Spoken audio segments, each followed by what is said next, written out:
예, 10시 10분 지나고 있습니다. 뉴욕 증시가 작년 연말에 조금 주춤했는데 새해 첫장 밀리면서요. 국내 증시가 하락하는데 지수부터 확인하고 가겠습니다. 우리 낙폭이 좀 과하죠? 생각보다 크게 코스피가 2%, 코스닥이 1.5% 밀려가고 있는데요. 시장에 대한 고민들이 연초부터 있습니다. 오늘 시황해설 메리츠증권 광화문 금융센터 신영목 이사님 모셨습니다. 어서 오십시오. 안녕하세요. 예, 오늘 주제부터 저희가 뽑은 거 보겠습니다. 예, 새해부터 또 좀 흔들리는 주식시장 어떻게 대응할 것인가를 얘기를 하겠습니다. 사실 보면 미국이나 우리나 주간으로 9주 연속 올랐거든요. 근데 이번 한 주도 아니고 사실 하루 빠졌는데 마음이 이렇게 흔들리는 게 투자자라는 게 참 투자가 쉽지 않다는 생각이 드는데 일단 미국 기술주들이 꽤 좀 조정을 받았습니다. 어떻게 해석하세요, 이사님?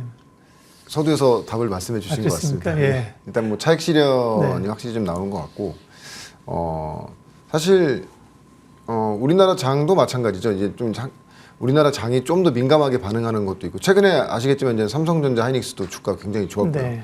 뭐 현대차, 기아차까지 좋은 상황에서 미국이 약간 흔들리기 때문에 이제 당연히 우리나라도 흔들리는 건 당연한 거라고 볼 수 있고, 근데 이게 연말장의 하락과 그 연초장의 하락은 전 다르다고 보고 있거든요. 만약에 지금 이 하락이 어떤 글로벌한 어떤 매크로한 이슈 때문에 지금 빠지는 거라면, 그러니까 한 2년 전이죠. 이제 벌써 2년 됐네요. 우크라이나 어떤 이런 지역 분쟁으로 시작돼가지고 전쟁까지 갈 줄 모르는 이런 상황에서 연초장 굉장히 안 좋았는데 예.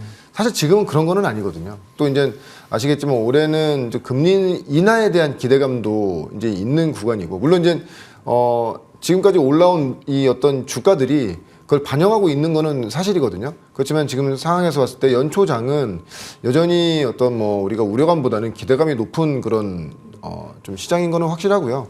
계속 말씀드리지만 AI 반도체 관련돼서 작년에 우리가 어떤 기업의 어떤 실적들을, 물론 이제 4분기 실적 나와서 연간 실적 다 나와 봐야겠지만 결론적으로 그 와중에서도 이 침체 국면에서도 성장을 그림을 확실하게 실적으로 보여준 게 이제 AI 반도체 쪽이기 때문에, 그러면 지금 지금 연 초반에 이런 시장의 어떤 변동성에 대해서 우리가 두려움을 갖는 것보다는 오히려 이런 구간에서 좀 더 내가 지금 사고 싶은 종목들, 성장주들이라든지 성장단에 이제 얽혀 있는 이런 종목들을 그동안 우리가 이제 공부했던 종목들을 이제 꾸준하게 이제 좀 분할 매수하는 그런 과정으로 보면 좋을 것 같고요.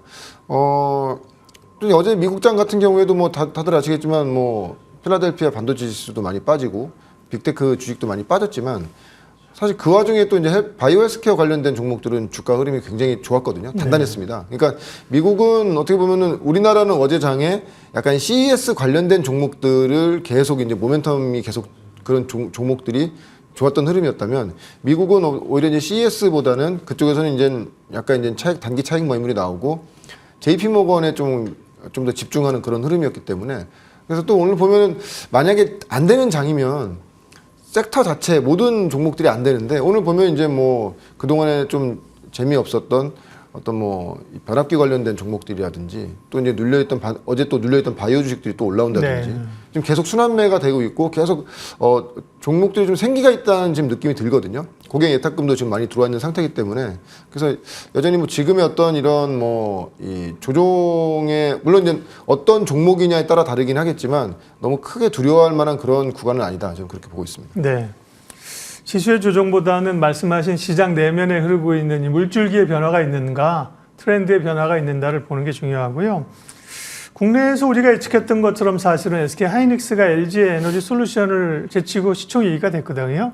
미국 주식시장도 지금 이제 애플 1위하고 마이크로소프트하고 격차가 굉장히 바싹 붙었습니다. 일시적일지라도 이런 것들이 좀 변화하는 모양새들이, 애플은 사실 좀 사면초가인 것 같고요.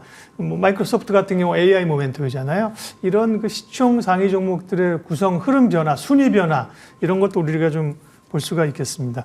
그러면 어쨌든 조정으로 보셨는데, 전반적인 전략들은 그러면 어떤 쪽, 역시나 AI나 성장산업 쪽으로 중심을 둡니까? 네.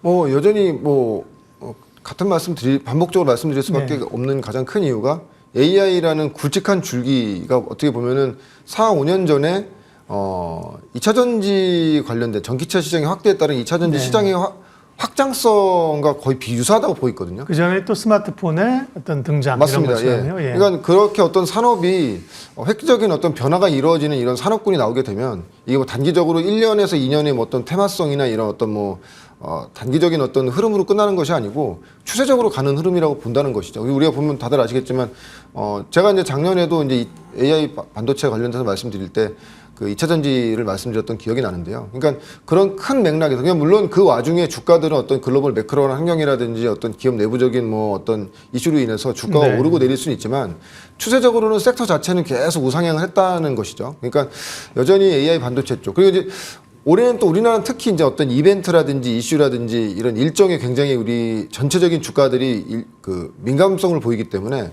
뭐 계속 말씀드리지만 이제 조만간 있을 이제 다음 주에 있을 JP 모건 헬스케어 컨퍼런스 그리고 같은 그 주에 같은 좀 하루 후에 이제는 CES가 이제 나오게 되는데 일반적으로 지난주에도 말씀드렸던 것 같아요. 일반적으로 이런 어떤 제약 바이오 같은 경우에는 학회 일정 한 주 전부터 이제 차익 매물이 나오기 시작합니다. 그래서 네. 어제도 바로 그 바이오주식들이 안 좋았거든요. 그래서 아니 바로 그냥 또 이렇게 반영을 해서 또 먼저 또 선조정을 받네 이렇게 생각이 들었는데 약간 그런 흐름으로 가고 그래서 왜냐면 이제 바이오 주식들은 그 기대치에서 뭐 거기서 뭐 글로벌한 진짜 뭐 라이센스 아웃이 나오지 않는다고 하면은 사실 그 라이센스 아웃을 논하는 자리는 아니거든요. 그러니까 어떤 이런 그 흐름 속에서 선반영돼 있는 주가들이 당연히 조정받을 수 있는 흐름이고 그리고 특히나 이제 근데 이번에 우리가 좀 눈여겨볼 것은 엔비디아가 과연 어떤 얘기를 할 것인가가 가장 시장의 가장 큰 그 관점인 것 같습니다. 엔비디아가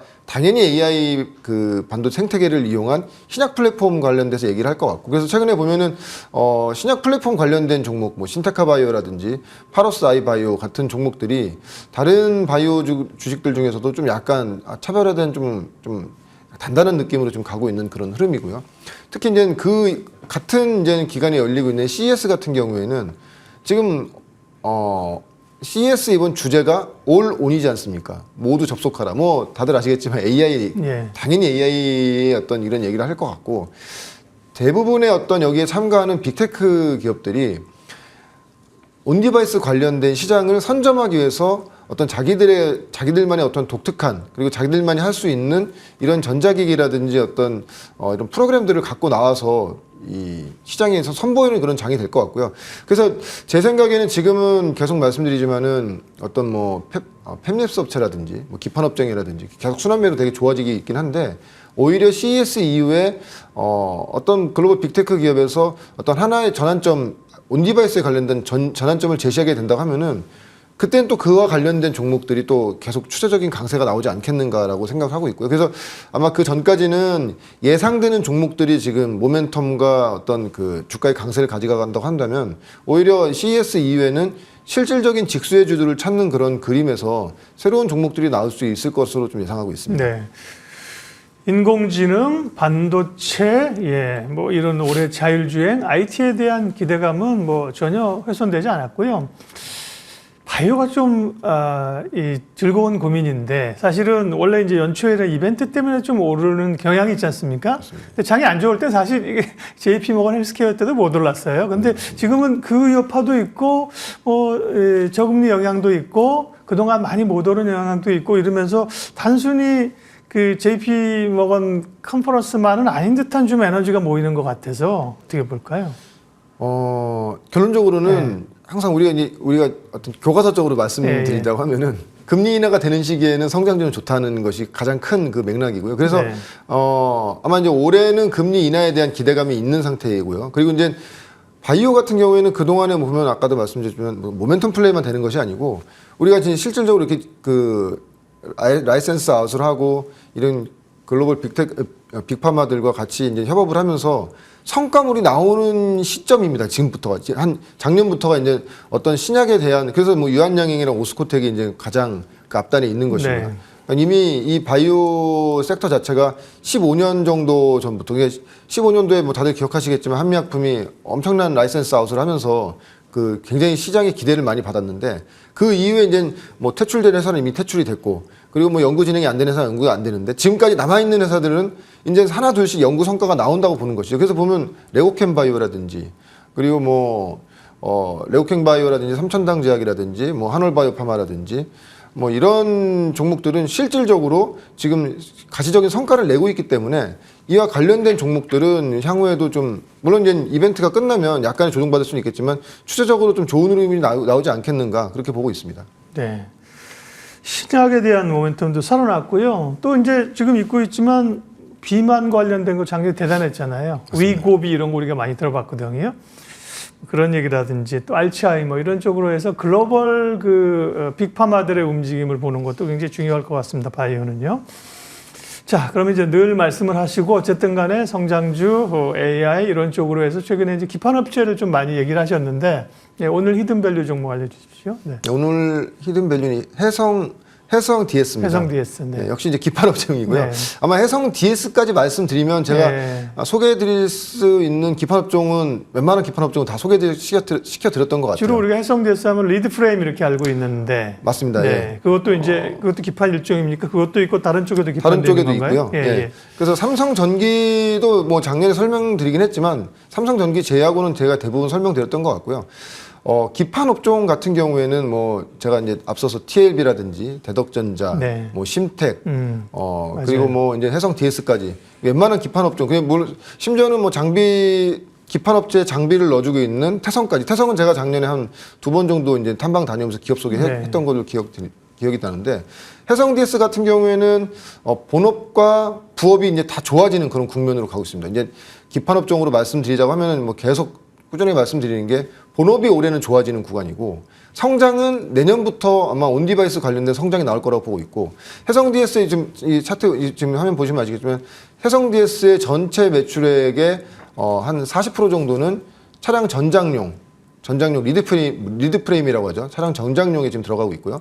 그 다음에 한 36% 패키징 기판 쪽이 이제 비슷한 한 36% 정도의 전체 매출 부분에 차지하고 있고 그리고 IT용 이제 기판 기타 등등으로 해서 24% 정도 차지하고 있는데 일단 차량 전장용 사실 전장이 본업이다 패키징이 본업이라고 얘기할 수가 없을 정도로 거의 비슷한 그 매출 구조를 갖고 있기 때문에 차량 전장용을 본다고 하면은 아시겠지만 리드 프레임 같은 경우에는 지금 내연기관차 같은 경우에는 대당 한 1000개 정도 그 MCU가 이제 들어감으로 인해서 그 안에 이제 공급이 되는 것인데 향후에는 아시겠지만 이게 이제 전기차가 늘어나고 전장이 점점 늘어나는 추세에서 또 만약에 이것이 자율주행까지 된다고 하면은 리드 프레임의 수요가 급격하게 늘어난다는 것이죠. 이게 가장 기본적인 컨셉이고요. 그리고 특히나 이 되면 될수록 이 들어가는 이 리드 프레임이라든가 전자장비 이 자체가 이 마진이 높아집니다. 왜냐면 고도화되기 때문에. 그래서 차량 전장용 쪽으로는 아마 이제 올해 작년까지도 이제 매출 방어를 어느 정도 이제 실적 방어를 하는 그런 정도 수준이었고 특히나 해성 DS 같은 경우에는 리드 플레임 관련돼서는 글로벌 2위 업체고요. 그래서 지금 다들 아시는 이 전장 공급 글로벌 4대 전장 부품사에 지금 다 납품되고 있습니다. 그래서 인피니온, ST 마이크로, NXP, 르네사스 등 다 이미 들어가 있는 상태이기 때문에 이 업체들이 이제 차량 전장용이 부품이 늘어나면 늘어날수록 자율주행 아직 우리 뭐 주변에 자율주행차가 다니고 있는 것은 아니지만 분명한 것은 자율주행차가 앞으로는 늘어난다는 어떤 시장의 뭐 기대치는 확실한 것이고요. 그렇게 된다고 하면은 당연히 전장에 리드 프레임을 넣고 있는 글로벌 2위 업체인 해성 DS는 수혜가 될 수밖에 없다. 이 일단 기본적인 컨셉인 거고요. 그리고 두 번째로는 이 기존의 이제 DDR4에서 DDR5로 넘어가는, 그러니까 제가 뭐 심텍이라든지 뭐 TLB라든지 뭐 대덕전자 말씀드릴 때 DDR5의 어떤 본격적인 시장 확대에 대해서 말씀드렸는데, 해성 DS 같은 경우에는 이 지금 전체 매출의 36% 정도가 이제 이 기판 쪽에서 나오고 있는 매출이 있는데, 그 중에서 DDR5는 작년 기준으로 했을 때 한 매출액 기준으로 한 600억 정도가 됐었거든요. 근데 지금 올해 예상으로는 한 1,200억 정도까지 거의 이제 2배 정도로 그럼 늘어나고 있는 그런 흐름이고, 그럼 지금 뭐 차량 전장 쪽도 좋아지고 있고, DDR5 관련돼서도 좋아지고 있는 상태이기 때문에 해성 DS 같은 경우에는 그래서 3,900억 정도를 지금 투자를 진행 중에 있습니다. 패키징 기판이랑 전장용 기판 리드 플레임 캐파 증설을 지금 계속 해오고 있기 때문에 가장 우리가 성장을 하는 종목들에서 가장 중요한 거는 증설이거든요. 미래의 어떤 매출에 늘어나는 것을 미리 염두에 두고 선제적인 증설을 하고 있는 그런 흐름이기 때문에 그래서 지금 보면은 대부분의 기판 업종들이 증설을 이미 진행 중에 있고요. 그런 와중에서 만약에 시장이 열리게 된다고 하면은 당연히 이제 뭐 해성 DS 같이 전장용도 좋아지는 회사 그리고 기판도 좋아지는 회사 어떻게 보면은 해성 DS 같은 경우에는 우리가 정확히 뭐 기판 업종이다라고 말씀드릴 수는 없죠. 어떻게 보면 하이브리드 돼 있는 그런 종목이긴 한데 사실 이렇게 하이브리드 돼 있는 종목들이 우리가 접근하기 굉장히 어렵죠. 왜냐하면 한쪽이 좋아지면 다른 한쪽이 안 좋아져서 이제 주가가 못 올라가고 둘 다 도와줘야 주가가 가는 그런 상황이 되는데 해성 DS 같은 경우에는 올해는 이제 본업단에서 둘 다 22년 정도 수준까지 올라온다고 본다고 하면은 내년부터는 이제 성장 구간에 본격적인 성장 구간에 갈 수 있다. 그렇게 되면은 사실 지금 주가 자체는 올해 작년에 이제 매출액 기준으로 한 7천억 정도고 올해 예상이 한 7,800억에서 8천억 정도를 봅니다.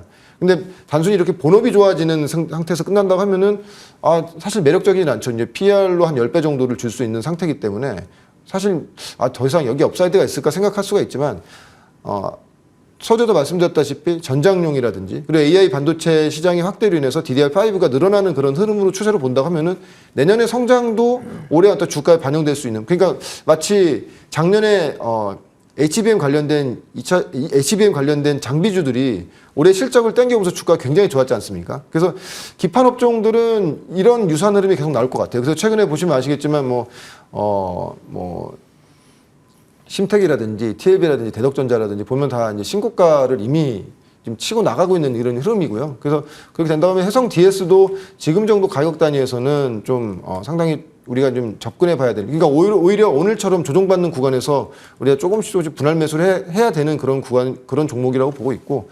그래서 1차적인 목표가는 한 75,000원, 전고점 정도 됩니다. 충분히 내년도의 성장까지 만약에 감안된다고 하면은 내년도의 성장이 단순히 본업의 성장이 아니고 어떤 이 차량 전장에 대한 자율주행과 AI 반도체 시장의 확대에 따른 약간 그런 프리미엄도 줄 수가 있거든요. 네. 그에 따른 어떤 성장까지 본다고 하면은 충분히 전고점까지는 무난한 주가 수준이라고 예상하고 있고요. 손절가는 54,000원 정도를 잡고 좀 이렇게 조정받을 조금씩 사서 모아가시는 전략을 가진다고 하면은 올해 상당히 좋은 흐름으로 갈 수 있는 주식이라고 생각하고 있습니다. 해성 DS도 이제 많은 분들이 꽤 그 기업에 대해서 선호를 가지고 있는 좋은 기업입니다. 다만 이것도 이제 변동성이 조금 중기적으로 있어서요, 그죠? 편안하게 가지고 가기가 좀 어려운 좋아서 사면 또 고점되고 그런 경우가 좀 있고요. 어제 보면 11% 오르면서 대량 거래가 좀 들어왔고요. 기판업종을 여러 개 얘기하셨는데 해성 DS는 예를 들면 기판업체가 비슷하기도 하고 조금 다르기도 합니다만 매력은 있는데 상대적으로 주가는 좀 덜 올랐다, 못 올랐다 이런 게 포인트일까요? 네, 들어오는 것도 포인트고요. 네. 이 기판 업종뿐만이 아니라 리드프레임도 올해 본업단이 성장이 되면서 내년까지 성장이 되는 그림이기 때문에 네. 같은 맥락에서 보시면은 왜냐면 결론적으로는 기판 업종이 어제 되게 심텍 같은 종목도 되게 좋았고요. TLB도 뭐 신고가 나가긴 했는데 같이 움직였거든요. 그러면 그럼 기판 업종에 지금 엮여서 가는 그런 흐름이라고 보고 있는데 본업 자체도 좋아지는 흐름이기 때문에 뭐 오늘 같은 흐름에서는 좀 우리가 이제 좀 약간 이제 이렇게 조정받을 때 분할 매수하는 그런 관점으로 접근하신다면 좋을 것 같습니다. 네, 새해 첫 시간 신영목 이사님과 함께 했는데요. 마침 미국 시장이 좀 조정을 겪었고 우리 시장도 생각보다는 큰 폭의 조정을 보이고 있는데 어떻게 대응해야 될 것인가와 함께 히든밸류 종목 알아봤습니다. 메리츠증권 광화문금융센터 신영목 이사님 함께했습니다. 고맙습니다. 고맙습니다.